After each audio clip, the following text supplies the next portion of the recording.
Magandang hapon. Hapon na naman mga guys. Lunes. Bukas Martes. Nabawasan naman tayo ng isang araw. Isa tayo naman, nabawasan din ng isang araw yung buhay natin ano.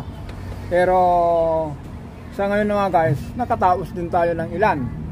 Pero meron tayong isang naiwan dito na problema. Oil and water nagmix. Ang dahilan mga guys, oil cooler o-ring. Ito po. Ano po ito? Trailblazer. Ayan o. Duramax. Ayan. Ang issue mga guys, yung tubig napunta sa radiator. Ayan. Ito po ang dahilan mga guys, yung o-ring po dyan. Ito po yun o. Taran. Ayan.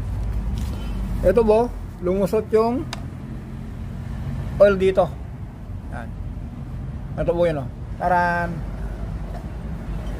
Okay.